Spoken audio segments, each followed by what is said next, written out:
ကဲမိတ်ဆွေတို့တွေဂိတ်တကားတွေတွေ့တဲ့ခါမှာအောက်ကနေအပေါက်ကျနေတာကိုမိတ်ဆွေတို့တွေသတိထားမိပါပါတချို့အိတ်စင်တွေဆိုရင်ဒီအပေါက်ကိုတကူးတကားပြန်ပြီး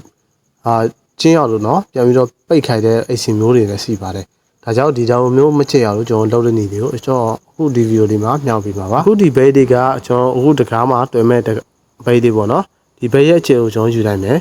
ယူပြီးတော့ကျွန်တော်ဒီကောင်ကိုခဏကကျွန်တော်တကားတွေ့မဲ့ဘိတ်တွေ့မဲ့နေရာမှာကျွန်တော်တို့မှတ်လိုက်ပါမှတ်တယ်ဆိုတာကကျွန်တော်ဒီခဏကကောက်ကို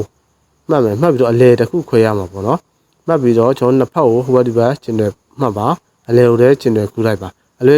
ကိုကျင်တယ်ကူးတာကအကြောင်းရင်းရှိတယ်ပါတယ်နော်ဒါအောက်ဆောင်လေးပါအောက်ဆောင်လေးပြီးတော့ကျွန်တော်ဒီဘေးဆောင်ကိုကျတော့ကျွန်တော်လေးကျင်တယ်ကူးချမယ်ကူးချပြီးတော့ကျွန်တော်ခဏကအလဲမှတ်တာလေသူကကျွန်တော်ဒီမှာလည်းအလဲမှတ်မယ်မှတ်ပြီးတော့ကျွန်တော်ဒီကောင်ကိုကျွန်တော်က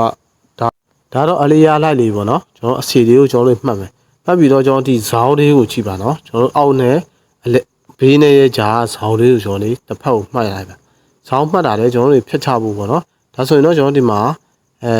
အောက်ဇောင်းလေးကိုကျွန်တော်လေးဘေးနှစ်ဖက်အရာပေးပြီးတော့အလဲကိုပဲကျွန်တော်အဖြတ်ဖြတ်တယ်ဒီဘေးပေါင်းကိုကြတော့ကျွန်တော်လေးအပြီးဖြတ်ထုတ်ရမှာပေါ့နော်ဒါတော့ကိုကျွန်တော်တို့အခုလုပ်နေပါတယ်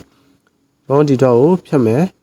အောက်လည်းဖြတ်တယ်ဖြတ်ပြီးတော့ကျွန်တော်ဒီကောင်နဲ့ရိုက်ချလိုက်ရိုက်ချပြီးတော့အဓိကတော့ကျွန်တော်ဖြတ်ထုတ်ဖို့ပါပဲနော်အဓိကဒီကောင်ကိုကျွန်တော်လေးဖြုတ်ထုတ်ရမယ်အတွက်ကျွန်တော်အခုလိုမျိုးလုပ်တာပါပြီးရင်တော့ကျွန်တော်ဒီအပေါ်ကခေါက်ကိုကျွန်တော်လေးအောက်ခောက်ချလိုက်မယ်ဘေးနှစ်ဖက်လုံးကိုကျွန်တော်ခောက်မယ်ခောက်ပြီးရင်တော့ရပါပြီကျွန်တော်ခဏထည့်မယ်ဘေးလေးကိုကျွန်တော်ထည့်ပြီးတော့ဝလေးဆော်လိုက်ရုပ်ပါပဲ